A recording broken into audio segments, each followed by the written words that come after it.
chỉ có mi bữa bữa bữa si bữa si bữa ra ta cái chọ bây này cái bữa si bữa là bữa khi đó sọc quậy chân nỉ mà vậy bữa si bữa ra ta cái chọ cho đạp phô như này cái si cái bữa là bữa khi đó sọc quậy chân nỉ mà đó sọc quậy chân nỉ nữa bây giờ cái chốt lại đi mình là vậy giờ ta cái chọ này giờ sọc quậy thế nào rồi bữa cái cái cái lỗ bữa lỗ khó lỗ lỗ cái lỗ bữa lỗ bao cái lỗ cho nó rất là lỗ bữa cái nhỏ này bữa nó thọ vào nên là đâu giờ phun sáng hạt chu cái gì nhà là xe chim cái lùi chim em mà khổ là mẹ đồ xí mình à bây giờ ta mẹ khỉ à mình là đồ xí có lúc tập vào thì thọ vào ta ra ta cái trò thì bữa ra ta cái trò bố quạt lưỡi mà đồ xí đồ khả nó quả là mình bắt được cho nên là nó quan sát có nhiều không như thế có lúc bữa cái nhỏ này ta cũng bảo cái thọ vào mình là giờ đi nó thọ vào hết hết số kêu ra bạn nó xí mà bạn đồ xíเลยว่าชื่อว่าเทว่าคู่ว่าเทจะปลูกละเนี่ยนะยังมีแบบซีเลยไปคือจะสกอยตัวนี้เลยแบบคือได้พัตีได้สกอยบ่จะไปได้สกอยแล้วบ่มีกระปาคีจากที่คลีทอเพเวสู้แล้วพิชิตที่เด็กก็มอตัวมีอะไรอย่างเงี้ยโอ้ดีกันไม่ค่อยมีเอาไว้ความที่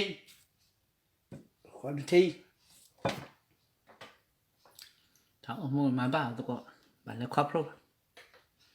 ร้านตัดสินใจวันนี้จืดจะรู้ยังไงแต่น่าเก็ตตลอดตะปือ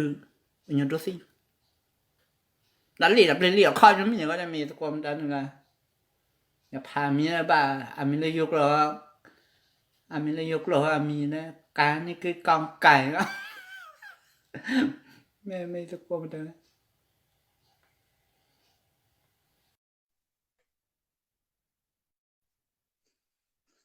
bà si bà bữa này quần sắc nhiều trông nhớ bà si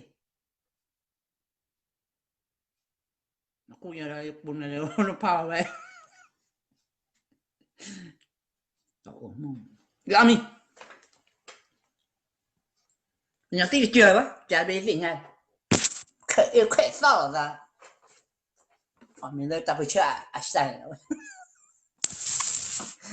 mình đây đây mình trở lại và lấy chọ mình vào chỗ này cho phê về khi vậy mình tí vậy đây giờ chỉ lại bây giờ nhà cứ chưa đấy à bây giờ mà có đủ nhiều về được không giờ để lại nhớ lửa la có thô nha mà có đủ chạy ra đâu khu nhầm của nó chứ nào khu chạy nhầm của nó phỏ nhầm của nó nhầm quá amen mà chạy mình ta là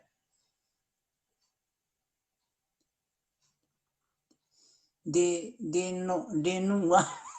giờ có sự phải anh you know đi h danu và dinu amen nhà sinh gặp chỉ phải khơi xin nuôi này có vô dùng khoa qua cà phê gì làm nhiều rồi nhà to khá là đúng rồi tên nhà cười nhà tập phụ bùng tên nhà cười nó tập phụ tập thọ mà nhàพ่อมีไปผ่านđâu cứ tập mà nhưng mà cái người đọc qua là khá thích về được không lâu tập vào xây trường cái nhau thì udah takama tu sih lah udah takama dah atau asyik pekok kalau on nama thì nete thì mấy bữa cái nhau rồi là trên nhà ra là trên nhà phát đi rồi nó phò vào cái phu vào nhà ở bé rồi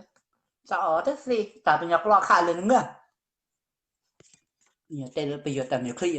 khi thì trên này phò bé là sao rồi ở là sao ông mới đó là con nào khi nào mình khai gì đọc bộ dây trường rồi mình tên là gia này là được tên là cái tích là tại cái chó cái khu bên cái khu dân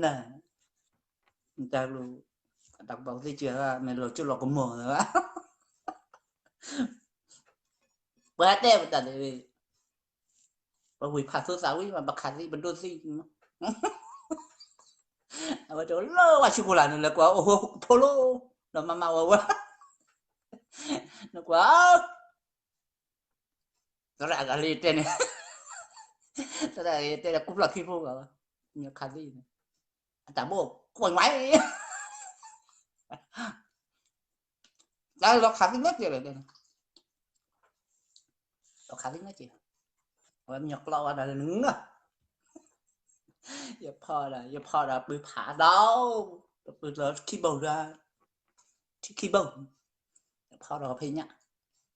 phát triển nóพอlà phải nhá ở bếp rồi có phải cầm ở trong bùa ai rồi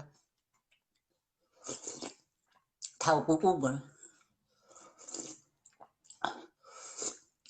mình cho con nào khi nào thì mình khai gì đi mình mới khu đạp bùi khu ở cái mẹ ra được quá sao mẹ ra là gì đấy mẹ ra ở ngoài hè tầm bao rồi ở bữa mẹ ra hè mà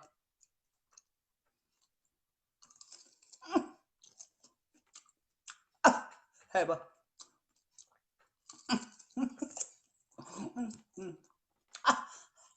hè mà như bạn chứ đắm như vậy đắm mình đây là phá mình khát gì rồi hè mà tao cũng bảo sẽ trường vậy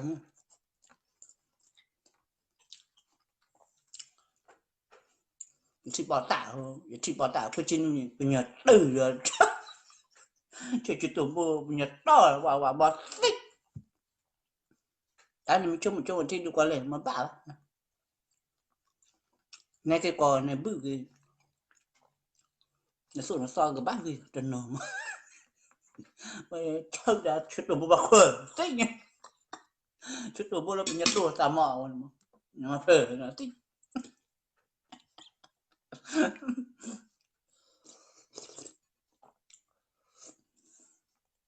chậm như dục quả bây giờ chờ đau đi cứ nặng dục quả để sắc nhiều mà nó mà đó ba giờ mưa là cái nào lấy phứ gì thế nó còn một quả chuột nhà khá là cái thầy ấy nhà khá là phải là nhà khá đau bùa gì trả khăn là một quả cái nho một quả cái lực ra nó lụ cái là mà gửi được cái trả khăn nó gần mà gửi được bạn na lọ cho lọ mò na đổ cho na gì giờ đấy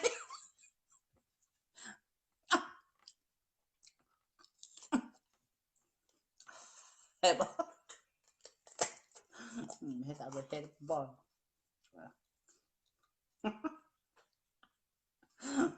cái cả lão ya telephone rồi mong tin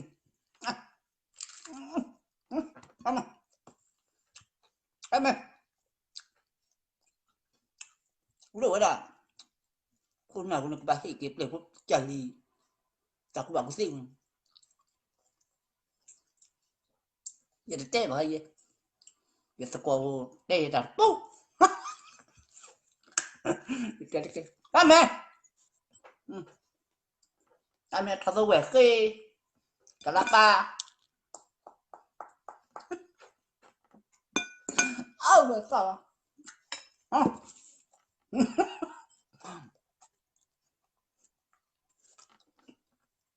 bây giờ nó đem lấy dập lư á chả là không lột ăn bông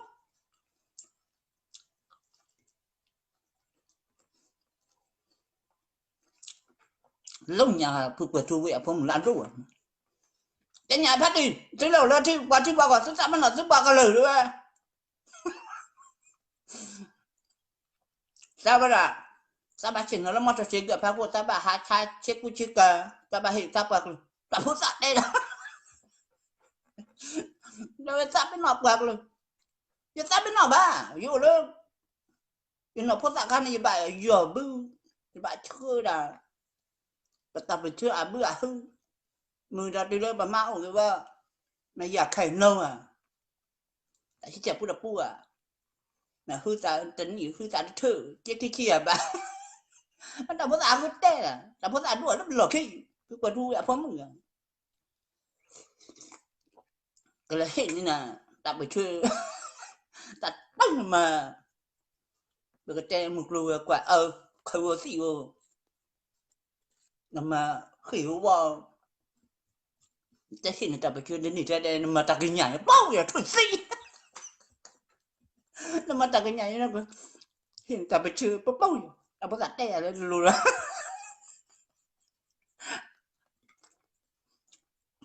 thế đầu qua thì qua còn ra bên nọ thì qua cái lửa nữa mà ta đây là phát là tôi có chú em không làm đâu đó tôi coi là luôn đây là mình kia đối tính tại bây giờ bao chắc là mà xỉu vào mà khờ xỉu thì ta phải chết này cho nên nha ủa đã hư ta được thử chứ khi kia bà người ta bữa tên là ta đã có thôi hết được cái giờ người ta qua cái cửa về bà qua về cửa đó gì cái chia bà mà nhiều cái mờ là ta cái nhà này kia người ta bị chơi nữa ta bữa ta cứ tè quá tè tôi là ta luôn chết thảm thì thằng thằng thấy khi vào là mẹ đủ được cho nên là gần út đi cái tên này cho bà gặp quyền rồi chỉ quá thì là từ cái đấm mới dẹp bỏ rồi nó đấm mới rồi nó dẹp bỏ rồi nó đi gặp quen này phải dẹp bỏ là dẹp bỏ này chứ mà tận cái chi về bà này nhưng bà mà bốc nha nha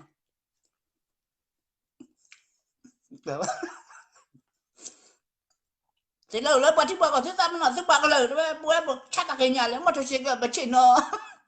khi qua cổ lâu đó bao giờ bố là người mà thích quá giờ đây người ta qua mày lấy là chạy mà ta cái nhà cái này người ta bị chơi ta nó bị nhà nó đo nó yếu nó đo rú thì người ta thế này nó là chưa là còn mà nó chặt cái nhà bao vậy mày thấy là hẹp không mày là phát chẳng cái ta bên nọ thích khi nó còn cái ta bên nọ thích qua cái lửa đó ủa muốn lo chưa lo thôi là qua thì qua còn mày bày áo thả cha ta post ta lúc mà chú post một là đủ về chơi mình lo nó post cái rồi đó giờ lửa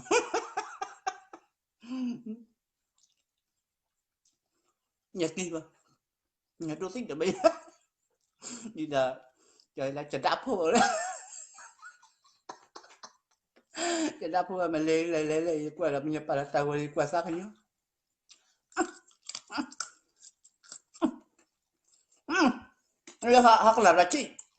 hoặc là chị được thế khi là lâu giờ bây giờ cái dân như khi mà trả lại phải là nhà một thả thì là lên có các bạn chỉ khi mà nhưng mà là khả có khi là cả sách rồi tại bên nào chỉ có cái này mình trả saoไปhết rồi hạt để trả bạcเลยว่ะvượt thui với người qua cái bạn đó trả có ra ủa hạt để tốt rồi có ra mà tôi yêu chút hạt để trả đã vâng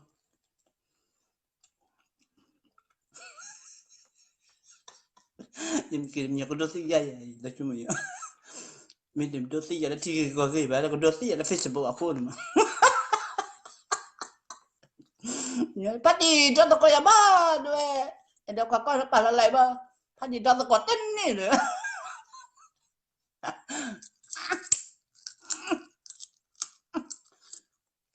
cắt sâu rồi kia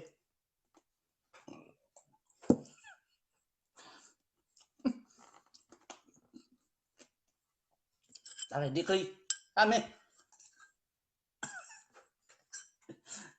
nhưng mà đi gặp bao nhiêu tôi lo mà giá kỳ ba vậy tên này mà yêu quá trời rồi đến được là ở kia bên trên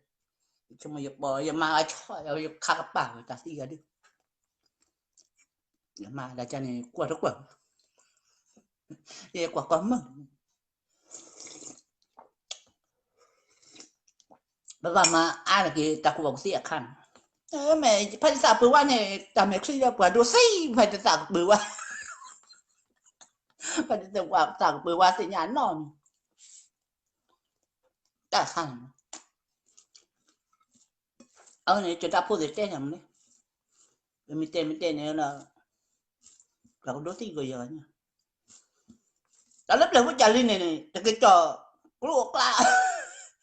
le bữa ta làm nó rồi cái trò luộc la cái trò luộc cái gì vậy biết à không bình à ta còn bò là còn lùa lại khổ lại chính nó quả là xong chúng ta khơi là quả là xong cái này nhà mẹ sao luôn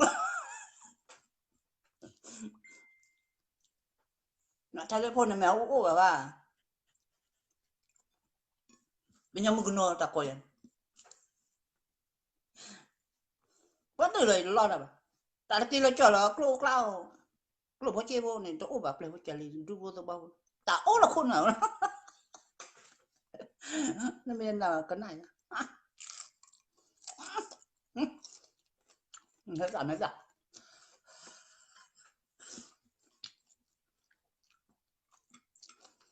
cái này nó từ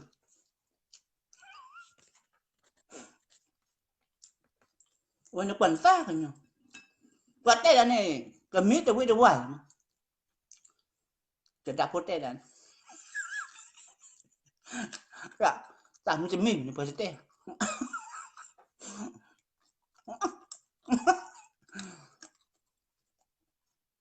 vào nhau nàyพ่อมาพ่อลีที่ก็ตะกะจะมีมาที่ก็เฮ้ยเวลาแต่จีจะก็ดูสิเฮ้ยเวลากูเลยจีตีเฮ้ยเวลาเหยียบาตีเนี่ยบาตียักษ์อันนี้แต่ตียักษ์อ่ะเนี่ยที่นกเนี่ยพ่อมายังมาเนี่ยกูอยากกันละแม่amma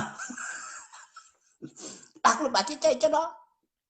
đó bao là xăm là kia bây giờ chạy mà khu số này chỗ dạ cứ trẻ lên ta chạy luôn biết là sao mới nói bây giờ chạy nên là chỉ còn này là người bảo này là bữa tây là này là có là chia ố này là ta chỉ đặt đồ mà ăn mà phạ mà tên mà phạ ồ hạt vô xinh nhập dọc là để người bạn mà lo bạn nó bù lấy chi này mà người ta nó mua ra lờ bây giờ là đi ra bây giờ nhiều hơn nữa bây giờ cái giờ nó bạn là bây giờ từ đây lúc win nào nó win cái gì đấy bây giờ cái giờ tỏ phải gì chơi ở khi nào đấy ở lúc nào rõ gì chứ là quy có nhà chị tỏ vào bữa này là quy cái gì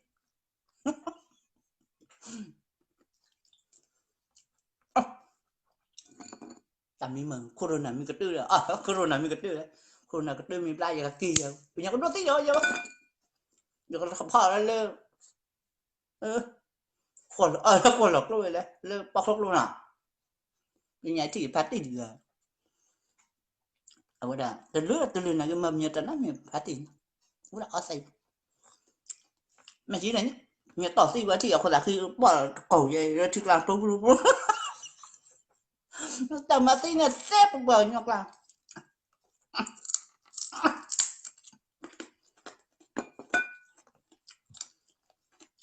bộ khoản chỉ trẻ người xã khủng phát tỷ người lạ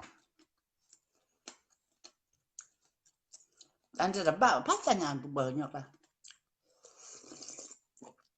ở bên chỉ vào chính là chỉ từ lượt bành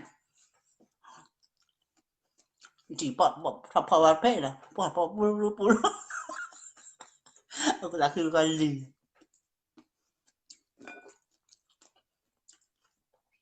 ก็เลยประคุบนะก็แบบมาลุยแต่ข้างวันนี้เนี่ยที่อาก็พ่ออาม่าพ่อลินี่เดี๋ยวกันเดี๋ยวตักกระหล่ำแล้วตักเต้วเนี่ยกันละซึ่งผมก็ช่วยชั่วเดี๋ยวก็มาดับเพลุเพกเลยที่บอกช่วยชั่วพูดอะไรไม่พูดนะว่าพูดอันนี้มันเหมือนกันที่พูดอะไรไม่ว่าวันนั้นน้ำมันเหมือนกันยิ่งไม่มากเดี๋ยวก็มาดับเพลุเพกเลย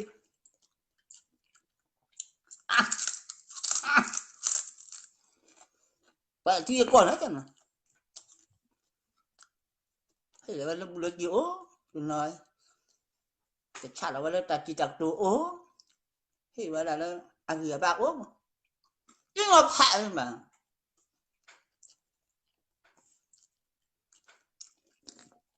và là đua xích đặt luôn nữa mẹ lực quyền tranh nào lên đoạn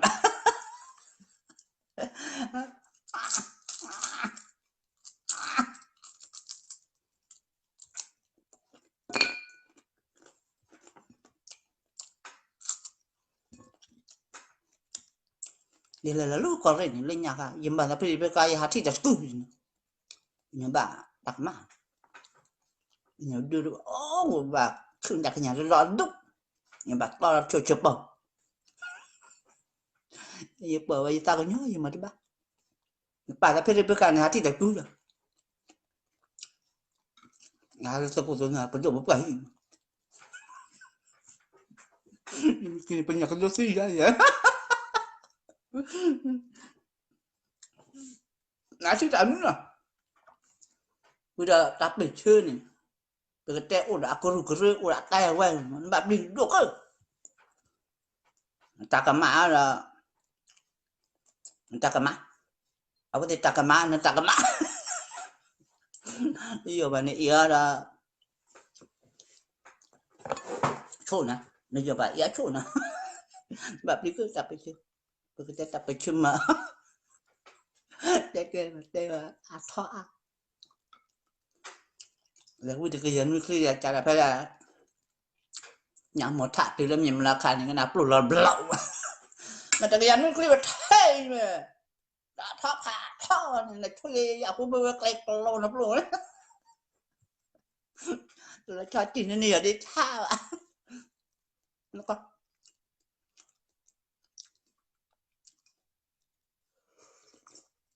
mình tôi tiêu mà bạn mà tôi ta xếp sọp à nào làm ta xếp à sao đi vừa à muốn rồi em đây bà quỳ bà đo ông bà cha thế này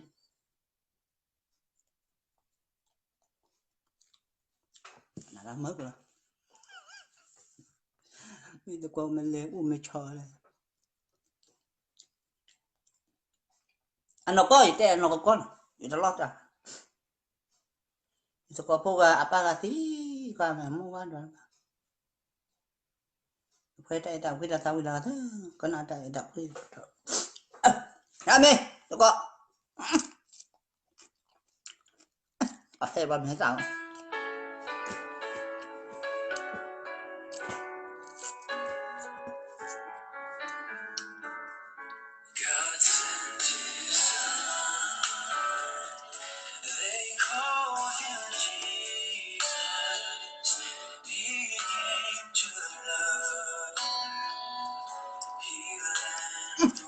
mama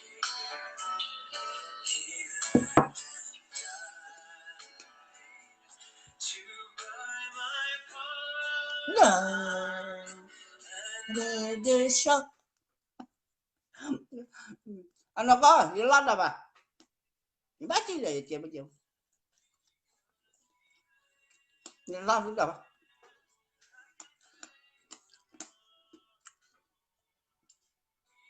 chung một cái bà nhau nó có lớp quê không có cả nó lớp quê nó ta chỉ ra cái đồ nhìn bà lúc là bao nhiêu là tù lúc là bao nhiêu bao mình bà lên nó gửi người bà là tù nó có bà qua ta có bắt cái bà qua ta phú bà lớp nhà đôi xích tỏ xích mà ta này à ghi bắt lớp quê là bà là cái chọn là lửa liền cái nỉ đấy là cái chiều vô ta xuống một mà cái chỗ mà là cào ra còn là khi là lòng lắm nó coi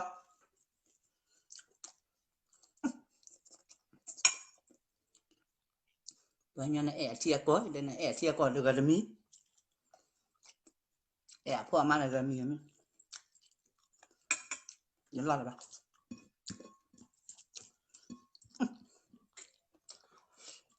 anh này ta nhớ lụa đã bờ áo khuẩn nào này các bà mình chơi các bà quật thích quật trời đọc luôn này là bạc luôn này ẻ tiền nhá ẻ bù chi si ẻ nửa người ba tê ẻ được đây là đặt đặt đầu tiên mày là đây rồi và tê là cái mà khô là khá xinh ớt ta này bây giờ ta mặc cái khá xinh là cái mà là đó xinh này đi mà sao rồi quạt xài người ta tara tama wala buta khô à wala cái bữa đây là wala mà là ba cái gì à các bạn nạp bự rồi này mình đến nạp bự này kẹt sao đã được xíu kẹt được xíu vào đó bự bự sau đó bao nhiêu bữa xíu bự lên tắc lắc thì có bên này bây giờ qua mình mà lên bây giờ là bạo là lấy chạy xạo mà cái lấy bên nằm má đã nhảy rồi cho nên nằm má pho rồi cho bà lại cho cả nó buồn hả khi mà chiều là hạt để ở bên xóm như là bây giờ xinh để đặt lắm như vậy cho đau con như vậy như bà lấy sắc nhiều để chúng ta chơi hư ba anh này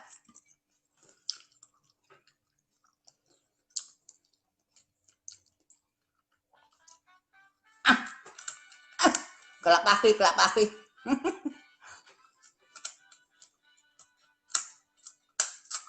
olga quay olga amin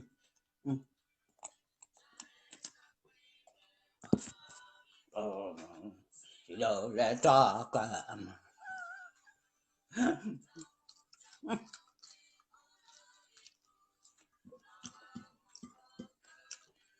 để có mỏ thôi thì làm cái đấy còn là qua lấy chạy chân cái nhà nó ô chú vậy cái này chứ chạy ở đây chạy và bà tem gió thế này bà mì bà thì bà còn bà tem ô chú bà bấm nó chắc bấm nó bà gần thế là chơi một bên đâu rồi mimi gió bà cô thi ta khăn nhưng mà cô thi bà thi được bố đi đó là bà này thi nó qua này ta thi được đồ gì nè nữ ba gì nè nó đồ chi đồ gì cái nào đi bà cái này thì phải phải chú ý à phum tức là bà thì bà còn này tức là bên nào thì thi được qua thì bà cái lời nữa cái này cái nào mà hay đấy sao sao bà mà đặt nhà cho ta bà chỉ nói mà sẽ cái khi còn này ta khi qua cổ lậu rồi mà nằm mà ta cái nhặt tư này hết này qua cái lời à bữa trên này ta cái nhà nó thôi xinh rồi à cái số đó đó lỡ được lùi chi được đạp bờ mà tên này nó mờ ra được nó là có phô luôn vậy này nhá mẹ ta tên là phô ta tên là này cái nào phải chăng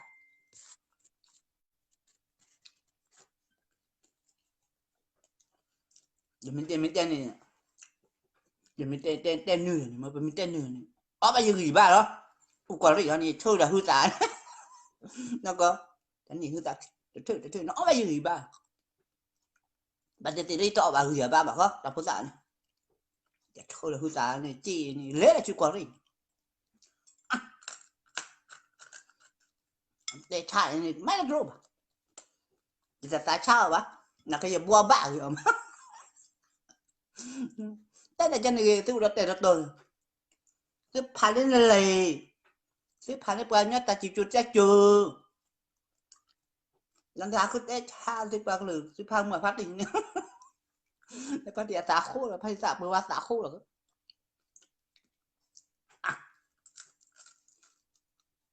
anh nào bôi nó nào khô là mà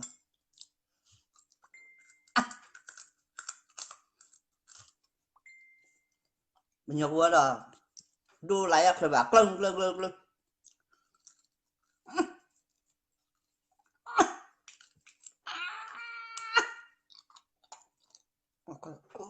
bà khơi là bài mình ra thì là cái photo mình đấy cái photo là cái dù châu cái thọ này là chi cái đồ phát đi ra chat đi ba phát đi bua thôi rồi nếu có cái mình bảo vậy tập phật làm thì lui là có thể chép với chép với tập phật làm hát để cha là nhân ta thọ bữa ăn chép với chép rồi thì là có gì không phe mù ở xì à mưa phe mù ở xì mô là mưa nên cho búi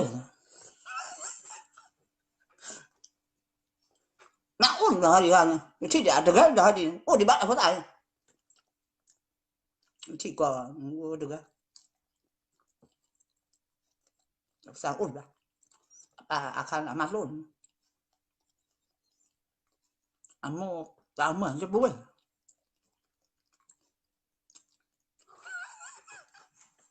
mình kinh có đốt tích bây giờ mình kia phần bản là phải sao bữa xí để bỏ cỏ ui ra phải là quả xí sơ hả quả xí nhá nên là bà quả xí là bà mua để xin mẹ nè là khuy chi này quả chi khuy gầm như mô à khuy là tập lòng chứ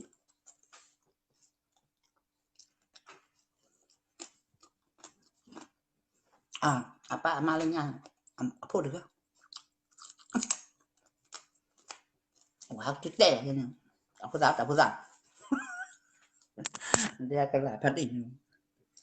cái khi này bạn là cái khi nó khi nó bảo huy nó đổ đi bà cái mở đã đặt cái nhà tới chỉnh ra mà tôi sẽ gỡ tới khi quả cổ lậu thì để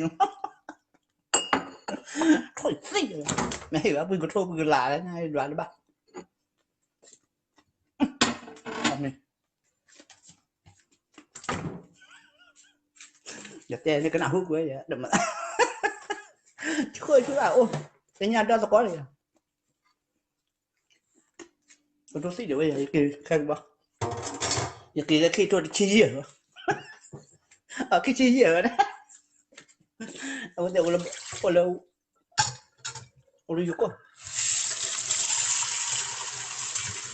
nó nhầm nhà chưa nhà hiểu qua được chứ để tao qua kia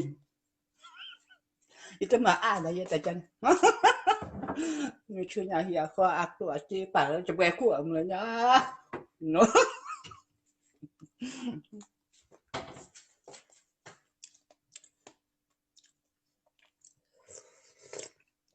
vừa đã xì phi clò xì phi clò như là đôn như chưa nhà bốc nha con vậy ta sẽ bạc khai luôn chưa đã chút vậy ta rờ nó gọi xì phi clò phá lên xì phi vào này chua clò phá lên có đứa tí đâu vậy những bà xí đi teo thì cả cho nên giờ bo bạc cái gì rồi bà xí là xí mới mừng